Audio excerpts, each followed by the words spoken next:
Hi friends, welcome to Versus of Rise. இந்த வீடியோவில் நம்ம என்ன பார்க்க போகிறோம்னா வந்து கல்லிங் கேம்னா என்ன அப்படின்றத தான் டீட்டெயிலாக பார்க்க போகிறோம். ஸோ வீடியோ ஸ்கிப் பண்ணாமல் பாருங்கள். வீடியோக்குள்ளே போகிறதுக்கு முன்னாடி நம்ம சேனலை சப்ஸ்கிரைப் பண்ணிட்டு அந்த பெல் ஐக்கனை கிளிக் பண்ணிருங்க. வாங்க இப்போ வீடியோக்குள்ளே போகலாம். ஃபர்ஸ்ட் ஆஃப் ஆல் வந்து பார்த்தீங்கன்னா ஆல்ரெடி நம்ம வந்து கெஞ்சாக்கோட பிளான் என்ன, எதுக்கு வந்து கல்லிங் கேமை ஸ்டார்ட் பண்ணான்ற மாதிரி வீடியோ போட்டிருப்போம். அதுலேயுமே ஒரு சில டீட்டெயில்ஸ் வந்து நான் எக்ஸ்பிளைன் பண்ணியிருக்கேன். நீங்கள் பார்க்கலன்னா ஐ பட்டனில் லிங்க் கொடுக்குற மறக்காம போய் செக் பண்ணி பாருங்கள். ஸோ இந்த வீடியோவில் கல்லிங் கேம்னா என்ன, இங்கே இந்த கல்லிங் கேமுக்குள்ளே என்னென்னலாம் நடந்துட்டு இருக்கு அப்படின்றது தான் இந்த வீடியோ. ஓகேவா?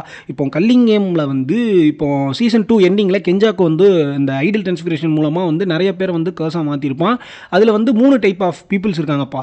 ஃபஸ்ட்டு டைப் வந்து யாருன்னா நம்ம யூஜி மாதிரி வெசல்ஸாக இருக்கக்கூடியவங்க, அதாவது ஏன்சியன் சாசர்ஸ்லாம் இருப்பாங்களா, அவங்கள திருப்பி கொண்டு வந்து இந்த கல்லிங் கேமில் விளாட வைக்கணும். அதுதான் கெஞ்சாக்கோட பிளானு. ஸோ வந்து 3 டைப்ஸ் ஆஃப் பீப்புளை வந்து சேஞ்ச் பண்ணியிருக்கான் ஐடில் டிரான்ஸ்ஃபிகரேஷன் மூலமாக. மொதல் இருக்கிறவங்க வந்து வெசல்ஸ். ஓகேவா? இட்டடரி யூஜி நம்ம மெகிமி மாதிரி இருப்பாங்கன்னு வச்சுக்கோங்களேன். அண்ட் ரெண்டாவது டைப் ஆஃப் பீப்புள் யாருன்னா நம்ம யோஷினோ மாதிரி இருப்பாங்க. அவங்க வந்து நார்மலான மனுஷங்க தான், பட் அவங்களுக்குள்ள இந்த கர்ஸ் எனர்ஜி இருக்கும். அந்த கர்ஸ் எனர்ஜியை வெளியே கொண்டு வந்து அவங்கள சாசஸர்ஸாக மாற்றுறது. மூணாவது டைப் வந்து இந்த நம்ம மெகுமியோட சிஸ்டர் இருக்கல, அவளோட தலையில் கூட ஒரு மார்க் இருந்திருக்கும். அந்த மார்க் மாதிரி நம்ம கெஞ்சாக்கு ஒரு சில பேரை தேர்ந்தெடுத்து வச்சுருக்கான். அவங்கள வந்து கல்லிங் கேமில் விளையாடக்கூடிய ஒரு ரெஜிஸ்ட்ரேஷன் தான் அது. அந்த மூணாவது டைப் வந்து கொஞ்சம் உங்களுக்கு புரியாத மாதிரி இருக்கும். என்ன அப்படின்னா, ஒரு சில பேர் சாசஸர்ஸாக இருப்பாங்க, ஒரு சில பேர் எந்த பவருமே இல்லாத மனுஷனாக இருப்பாங்க, ஒரு சில பேர் எப்படி இருப்பாங்கன்னா வெசல்ஸாக மாறக்கூட சான்சஸ் இருக்குது. நம்ம அந்த ஃபஸ்ட் டைப் சொன்னல, அந்த ஏன்சியன் சாசஸர்ஸ்லாம் வந்து அவங்க பாடியை டேக் ஓவர் பண்ணி கல்லிங் கேமில் வந்து கலந்துப்பாங்க. அந்த மாதிரி மாறுவோம். அந்த மூணாவது டைப்பில் வாய்ப்பு இருக்குது. ஸோ மேக்ஸிமம் என்னென்னா அந்த மூணாவது டைப் வந்து எல்லாம் மிக்ஸ்டாக இருக்கிற மாதிரியான ஒரு டைப்புன்னு வச்சுக்கோங்களேன். ஸோ இந்த 3 பேர் வந்து இந்த 3 டைப் ஆஃப் பீப்புள் வந்து கல்லிங் கேம் மார்க்கில் கலந்துக்க வைக்கணும். இதுதான் வந்து நம்ம கெஞ்சாக்கோட பிளானு. ஸோ இப்போ கல்லிங் கேம் வந்து ஸ்டார்ட் ஆயிடுச்சுப்பா. இப்போ என்ன தான் நடக்க போகுது நிறைய பேருக்கு புரியல. ஜேஜேகே சீசன் 3 வந்து நிறைய பேருக்கு புரியலன்ற சொல்லியிருந்தாங்க. நான் இப்போ கெஞ்சாக்கோ பற்றி ஃபஸ்ட்டு ஒரு வீடியோ போட்டிருக்கேன். இப்போ கல்லிங் கேம் பற்றி போட போகிறேன். அடுத்து டெங்கன் பற்றி போடலான்னு இருக்கேன். ஸோ இப்போ வந்து என்னென்னா இந்த கல்லிங் கேம் ஸ்டார்ட் ஆயிடுச்சு. இப்போ என்ன தான் பண்ண போகிறாங்க, என்ன நடந்துட்டுருக்கு அப்படின்றத நான் சொல்லிடுறேன். ஃபர்ஸ்ட் ஆஃப் ஆல் வந்து பார்த்தீங்கன்னா டெங்கனே வந்து சாசஸர்ட்டெல்லாம் சொல்லியிருக்காங்க, இங்கே பாருங்கள் நீங்கள் எதுவுமே பண்ண வேண்டாம், ஃபஸ்ட்டு நான் சொன்ன இந்த 3 ரூலை மட்டும் நீங்கள் ஃபாலோ பண்ணுங்கன்ற மாதிரி அவர் சொல்லியிருக்காரு. என்ன அப்படின்னா, இப்போ வந்து ஃபஸ்ட்டு வந்து என்னென்னா டெங்கன் வந்து ஒரு பேரியர், அவரோட பேரியர் தான் எல்லாமே கதை. ஜூட்சுகேஷன் வேர்ல்டை பொறுத்த வரைக்கும் பார்த்தீங்கன்னா இப்போ வந்து டெங்கன் என்ன சொல்லியிருக்காரு அப்படின்னா, எனக்கு வந்து பாதுகாப்பாக யாராச்சும் இருங்க, ஏன்னா நான் ஹியூமன் ஃபார்மில் இருந்து நான் வந்து ஸ்பிரிச்சுவல் ஃபார்முக்கு மாறிட்டேன், கர்ஸ் ஃபார்முக்கு மாறிட்டேன். இப்போ கெஞ்சாக்கு வந்தானா என்னை ஈஸியாக முழுங்கிற முடியும் அப்படின்னு சொல்லியிருப்பான். நிறைய பேர் என்ன கெஞ்சாக்கு வந்தால் ஈஸியாக முழுங்கிற முடியும், டெங்கன் பெரிய ஆளாச்சு அப்படின்ற மாதிரி இருக்கும். இதுக்கு வந்து சிம்பிளான ஒரு ஆன்சர் தான். கெஞ்சாக்கு வந்து நம்ம கெத்தோவோட பாடியில் இருக்கான். ஓகேவா? கெத்தோவோட பவர் என்னன்னா, என்ன ஸ்பிரிட் எனர்ஜி கர்ஸ் எனர்ஜியாக இருந்தாலுமே அவனால் முழுங்க முடியும். நம்ம கெத்தோ அது நீ வந்து நிறையா சீசன் 2லலாம் நீங்கள் உங்களால் பார்க்க முடியும், ஜீரோ மூவிலலாம் நீங்கள் பார்த்துருப்பீங்க. ஸோ இப்போ கெத்தோவோட பாடியில் தான் கெஞ்சாக்கு இருக்கிறனால இப்போ டெங்கன் வந்து ஒரு கர்ஸ் எனர்ஜியாக இருக்கான், அவனோட ஹியூமன் ஃபார்மை இழந்துட்டான். அதனால கெஞ்சாக்கு வந்து ஈஸியாக டெங்கனை வந்து முழுங்கிட முடியும். அதனால டெங்கன் என்ன சொல்லியிருப்பாருன்னா, யாராவது பவர்ஃபுல்லாக இருக்கிறவங்க எனக்கு பாதுகாப்பாக இருங்க, கெஞ்சாக்கு என்ன முழுங்கிட்டானா எல்லாமே சொல்லி முடிஞ்சது அப்படின்ற மாதிரி சொல்லியிருப்பாரு. ஃபர்ஸ்ட் நான் எதுக்கு டெங்கன் வந்து இந்த மாதிரி கர்ஸ் எனர்ஜியாக மாறினாரு அப்படின்ற விஷயத்த சொல்லிடுறேன். நிறைய பேருக்கு தெரிஞ்சிருக்கும். அதாவது டெங்கனோட பவர் அப்படியே சஸ்டெயின் பண்ணணும் அப்படின்னா 500 வருஷத்துக்கு ஒருக்க வந்து ஸ்டார் பிளாஸ்மா வெசலோட அவர் வந்து கனெக்ட் ஆகணும். அந்த ஐடன் இன்வென்டரி ஆர்க்கில் தான் நம்ம டோஜி வந்து அந்த ஸ்டார் பிளாஸ்மா வெசலை கொண்டிருப்பாரு. ஸோ அன்ஃபார்ச்சுனேட்லி நம்ம டெங்கனால் அதில் வந்து கனெக்ட் பண்ண முடியாது. அதனால டெங்கன் ஹியூமன் ஃபார்மில் இருந்து கர்ஸ் எனர்ஜி ஃபார்முக்காக மாறிடுவார். அது வந்து கெஞ்சாக்கு ஒரு ப்ளஸ்ஸாக இருக்கும். ஸோ அதனால தான் எனக்கு வந்து சேஃப்டி கார்டாக 2 பேர் இருங்கடா அப்படின்ற மாதிரி சொல்லுவார். இப்போ ரெண்டாவது உள்ளது என்னன்னா, கோஜோ வெளியே வந்தால் தான் நம்மளை காப்பாற்ற முடியும். ஸோ கோஜோவை வெளியே கொண்டு வரணும்னா என்ன பண்ணணுன்ற ஒரு ஐடியா மாதிரி கொடுப்பாரு. அதாவது அந்த ஒரு கியூப் இருக்குல்ல, அந்த கியூபை வச்சு தான் கெத்தோ, அதாவது அந்த கெஞ்சாக்கு வந்து பிடிச்சிருப்பான். அதே மாதிரி ஒரு ஆல்டர்னேட்டிவான ஒரு கியூப் மாதிரி இருக்குது, அது வந்து வெளியே கொண்டு வரதுக்கு போல இருக்குது. அந்த கர்ஸ் பாக்ஸ்ல இருந்து வெளியே கொண்டு வரதுக்கான ஒரு கியூபு. இப்போ டெங்கன் அதை கொடுத்துட்டு கோஜோவே வந்து அவர் வெளியே வரக்கூடிய ஒரு கர்ஸ் எனர்ஜியை வந்து அழிச்சிட்டாரு. ஸோ கோஜோவை இந்த பாக்ஸ் இந்த கியூப் வச்சு கூட வெளியே கொண்டு வர முடியாதுன்ற மாதிரி சொல்லுவார். அப்போ யூஜி வந்து கத்துவான், அப்புறம் எதுக்கே அந்த ஐடியாவை கொடுக்குற அப்படின்ற மாதிரி கத்துவான். ஸோ இப்போ என்னன்னா, ஏஞ்சல் அப்படின்ற ஒரு சாசஸர் இருக்காங்க. அவங்களோட பவர் என்ன அப்படின்னா, கர்ஸ் எனர்ஜியை மொத்தமாக எரேஸ் பண்ணுறது தான் அவங்களோட பவர். இப்போ அவங்கள நீங்கள் கூட்டிகிட்டு வந்தீங்கன்னா அவங்களோட பவரையும் இந்த ஆல்டர்னேட்டிவாக வெளியே எடுக்கக்கூடிய இந்த கியூபோட பவரையும் ஒன்றா சேர்த்து நம்ம கோஜோவை வெளியே கொண்டு வர முடியும். அவங்களோட பவர் இருந்தால் கர்ஸ் எனர்ஜியை டெலீட் பண்ணி அந்த கியூப்ல இருந்து நம்ம கோஜோ வெளியே கொண்டு வந்துடலான்ற மாதிரி தான் நம்ம டெங்கன் ஐடியா கொடுப்பாப்ல. ஸோ இதோட 2 ரூல் முடிஞ்சுது. ஓகேவா? மூணாவது ரூல் என்ன அப்படின்னா, கல்லிங் கேம் நடந்துகிட்டு இருக்கு, நிறைய பேர் செத்துட்டு இருக்காங்க, அப்பாவி மக்கள் செத்துட்டு இருப்பாங்க. திடீர்னு கர்ஸ் பவர் வந்தவங்கலாம் என்னென்ன பண்ணுறதுன்னே தெரியாமல் நிறைய பேரை கொண்டுட்டு இருப்பாங்க. இந்த மாதிரியான விஷயங்கள் நிறைய நடந்துட்டு இருக்கு. அதாவது வெளியே லிட்ரலி ஒரு வார் நடந்துட்டு இருக்கு. அதை எப்படியாவது நீங்கள் நிறுத்தி ஆகணும்னு சொல்லிட்டு மிச்சம் இருக்க சாசர்ஸ் எல்லாம் என்ன சொல்லுவார் அப்படின்னா, நீங்கள் போய் கல்லிங் கேமில் கலந்துக்கோங்க, கலந்துக்கிட்டு 100 பாயிண்ட்ஸ் எடுத்தால் வந்துட்டு அந்த கேமோட ரூல்ஸை வந்து நம்மளால் சேஞ்ச் பண்ண முடியும்ப்பா. அதுதான் வந்து கல்லிங் கேமோட ஒரு ரூல் இருக்கும்.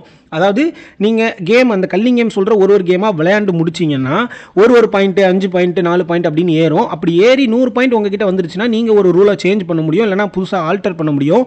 ஸோ அதுதான் வந்து கான்செப்ட். இப்போ நீங்கள் அதில் கலந்துக்கிட்டு 100 பாயிண்ட் எடுத்து அந்த கேமில் இருக்க ரூல்ஸ் எல்லாம் சேஞ்ச் பண்ணுங்கள், மக்களுக்கு பாதிப்பு இல்லாத மாதிரி மாற்றுங்க, எப்படியாவது அந்த கேமை தடுத்து நிறுத்துங்கன்ற மாதிரி மிச்சம் இருக்க சாசர்ஸ் எல்லாம் சொல்லியிருப்பாரு. மொத்தம் மூணு வேலை கொடுத்துருப்பாரு. மூணுமே வந்து இதுதான் கான்செப்ட். கல்லிங் கேமை சுற்றி நடந்துட்டு இருந்ததில் இதுதான் கான்செப்ட் இப்போ சீசன் 3ல். நெக்ஸ்ட் வந்து நான் டெங்கன் யார் அப்படின்றத சின்னதாக எக்ஸ்பிளைன் பண்ணிடுறேன். பட் ஃபுல்லாக எக்ஸ்பிளைன் பண்ண முடியாது, ஏன்னா அது வந்து கல்லிங் கேம்னா என்ன அப்படின்னு சொல்லக்கூடிய ஒரு வீடியோ. நெக்ஸ்ட் உடனே நான் ஒரு வீடியோ போட பார்க்குறேன், நாளைக்கு இல்லை நாளைக்கு கழிச்சு. அதில் வந்து டெங்கன் யாருன்றத ஃபுல் டீட்டெயிலாக நான் சொல்கிறேன். இப்போ டெங்கன் யார் அப்படின்னா, அவர் வந்து ஒரு பொண்ணு தான். அந்த டெங்கன் அப்படின்ற ஒரு கேரக்டர் ஒரு பொண்ணு, பல வருஷமாக ரொம்ப பவர்ஃபுல்லான ஒரு பொண்ணு. அவள் தான் ஜப்பானை சுற்றி ஒரு பேரியராக வந்து அமைச்சு, அவளோட பவர் தான் இருக்குது. இப்போ அந்த பேரியர் இருக்கிறனால மட்டும்தான் ஜப்பானுக்குள்ளே இருந்து கர்ஸ் எனர்ஜி கர்ஸ் ஸ்பிரிட் எதுவுமே வெளியே போகலை, மற்ற கண்ட்ரீஸ்க்கு போகலை. அதை ப்ரொடெக்ட் பண்ணுது. அதையும் மீறி ஜப்பானுக்குள்ளே நிறைய கர்ஸ் ஸ்பிரிட் வந்து வெளியே வரும்போது அவங்கள கண்ட்ரோல் பண்ணுறதுக்கு தான் ஜுஜுட்சு சாசர்ஸ் அவங்களாம் இருக்காங்கன்னு வச்சுக்கோங்களேன். இதுதான் டெங்கனோட முக்கியமான வேலைன்னு வச்சுக்கோங்க. இப்போ ஸ்டார் பிளாஸ்மா வெசலோட இணையணும் 500 வருஷத்துக்கு ஒருக்கா. அப்படி இருந்தால் எந்த பவரில் இருந்தாங்களோ அப்படியே மெயின்டைன் ஆகும், எந்த ஒரு பிரச்சனையுமே கிடையாது. பட் ஸ்டார் பிளாஸ்மா வெசல் கூட இணைய முடியாமல் போன ஒரே காரணத்தினால இவ்வளோ பெரிய பிரச்சனை நடந்துட்டு இருக்கு. இப்போ அவர் கர்ஸ் எனர்ஜியாக மாறினால அவங்களால கூட எதுவுமே பண்ண முடியாது. ஸோ டெங்கன் ஒரு பொண்ணு, அவங்களோட வேலை இதுதான். ஜப்பானுக்குள்ளே அவங்க கர்ஸ் எனர்ஜியை கண்ட்ரோல் பண்ணி அதை வந்து லிமிட்டேஷனாக மாற்றுறது தான் அவங்களோட வேலை. அதையும் தாண்டி கர்ஸ் எனர்ஜி கர்ஸ் ஸ்பிரிட்லாம் வந்து வெளியே வந்துச்சுன்னா சாசர்ஸ் வந்து போய் அதை வந்து கண்ட்ரோல் பண்ணுவாங்க. இதுதான் வந்து டெங்கனோட வேலையாக இருந்திருக்கு. இது வந்து நான் ஷார்ட்டாக எக்ஸ்பிளைன் பண்ணியிருக்கேன். அடுத்த வர வீடியோவில் நான் வந்து டெங்கனை பற்றி ஃபுல்லாக நான் எக்ஸ்பிளைன் பண்ணுறேன். அது வந்து உங்களுக்கு நல்லா புரியும்னு வச்சுக்கோங்களேன். சரி, ஓகே ப்ரோ, எனக்கு கல்லிங் கேம் இப்போ என்ன நடந்துட்டு இருக்குன்றதெல்லாம் எனக்கு புரிஞ்சிருச்சு. ஆனால் கல்லிங் கேம் எதுக்கு ஸ்டார்ட் பண்ணாங்கன்றதே எனக்கு வந்து கொஞ்சம் ஐடியா இல்லாத மாதிரி இருக்குது. அதனால எனக்கு பார்க்கவே தோணல அப்படின்ற மாதிரி இருந்துச்சுன்னா, நான் ஆல்ரெடி கெஞ்சாக்கோ அப்படின்ற மாதிரி ஒரு வீடியோ போட்டிருப்பேன். அதில் டீட்டெயிலாக எக்ஸ்பிளைன் பண்ணியிருக்கேன்.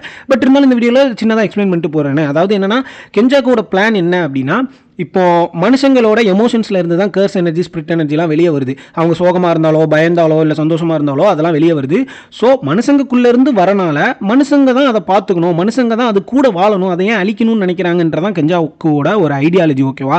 அது மட்டும் இல்லாமல் கல்லிங் கேம் ஆரம்பித்ததுக்கான ரீசன் என்ன அப்படின்னா, கெஞ்சாக்கு வாழ்ந்துட்டு இருந்தால பல 100 வருஷத்துக்கு முன்னாடி ஒரு எரா இருந்துச்சுப்பா. அந்த எரா பேர் எனக்கு சரியாக தெரியல. பட் அந்த எரால தான் நம்ம கெஞ்சாக்கு இருந்திருப்பான். அப்போ வந்து நார்மலாக இருக்கிற மனுஷங்களுக்கு கூட இந்த மாதிரி கர்ஸ் எனர்ஜி இருக்குது, ஸ்பிரிட் எனர்ஜி இருக்குது, நம்மளை வந்து வேட்டையாடுன்ற மாதிரி எல்லாருக்குமே தெரியும். இப்போ இருக்கிற மனுஷங்க மாதிரி யாருக்குமே தெரியாது. ஜுஜுட்சுல இருக்கிறவங்களுக்கு மட்டும்தான் இந்த ஸ்பிரிட் எனர்ஜி பற்றிலாம் தெரியுன்ற மாதிரிலாம் கிடையாது. அந்த ஏரால எல்லாருக்குமே இந்த விஷயத்தை பற்றி தெரியும். ஸோ அப்போ வந்து ஸ்பிரிட் எனர்ஜி வந்து மனுஷங்களை வேட்டையாடும், மனுஷங்க வந்து திருப்பி போய் அதை வேட்டையாடுவாங்க, சாசஸ் இருப்பாங்க. இந்த மாதிரியான ஒரு எரா. அதாவது கிட்டத்தட்ட கல்லிங் கேமில் என்ன நடந்துட்டு இருக்கோ அது அந்த எரால நடந்துட்டு இருந்திருக்கும். அதாவது நேச்சுரலாகவே அவன் கர்ஸ் எனர்ஜிலாம் போட்டு மனுஷங்களை அடிக்கிறது, மனுஷங்கெல்லாம் கர்ஸ் எனர்ஜி அடிக்கிறது, இந்த மாதிரி ஒரே ஃபைட்டாக இருக்கும் அந்த எரா ஃபுல்லாக. ஸோ அதை திருப்பி கொண்டு வரது தான் கெஞ்சாக்கோட பிளானே தவிர மற்றபடி எதுவுமே கிடையாது. அதையும் தாண்டி கல்லிங் கேமை க்ரியேட் பண்ணுறதுக்கான இன்னொரு காரணம் என்ன அப்படின்னா, இப்போ இந்த கல்லிங் கேமில் இந்த ஃபைனலாக யார் வந்து உயிரோட தப்பிச்சு ஒரு சில பேர் ஃபில்டர் பண்ணி வச்சுருப்பாங்கல்ல. இப்போ இந்த ஃபைட்டில் நிறைய பேர் செத்துருப்பாங்க, நிறைய பேர் பொழைச்சிருப்பாங்க, நிறைய பேர் என்ன பண்ணுறதுன்னு தெரியாமல் முடிச்சுட்டு இருப்பாங்க. இப்போ ஃபைனலாக ஒரு ஃபைனல் நடக்கும்ல, அதில் வந்து யாரெல்லாம் உயிரோடு இருக்காங்களோ அவங்களோட கர்ஸ் எனர்ஜியை ஃபுல்லாக வந்து டெங்கனோட இணைக்கிறது தான் வந்து நம்ம கெஞ்சாக்கோட பிளான். டெங்கன் பேரியரோட இணைக்கிறது தான் கெஞ்சாக்கோட பிளானு. ஸோ அப்படி இணைச்சா ஹியூமன் வந்து ஒரு புது எவால்வேஷனுக்கு போகும் அப்படின்றத அவனோட ஐடியா. என்ன ப்ரோ சொல்கிறேன், ஒன்றுமே புரியலன்னு கேட்டிங்கன்னா, கெஞ்சாக்கு வந்து என்ன நினைக்கிறான்னா, மனுஷங்க வந்து ஒரு இன்கம்ப்ளீட்டான ஒரு ஸ்பீசிஸ்ன்னு நினைக்கிறான். அவனை பொறுத்த வரைக்கும் கர்ஸ் எனர்ஜி மனுஷங்களுக்குள்ளே இருந்து தான் வருது. அந்த கர்ஸ் எனர்ஜியும் மனுஷங்களும் ஒன்றா சேர்ந்து வாழணுன்றதுக்காக, அதாவது என்ன சொல்கிறது, பாதி மனுஷன் பாதி கர்ஸ் ஸ்பிரிட் மாதிரி உருவாக்கணும்.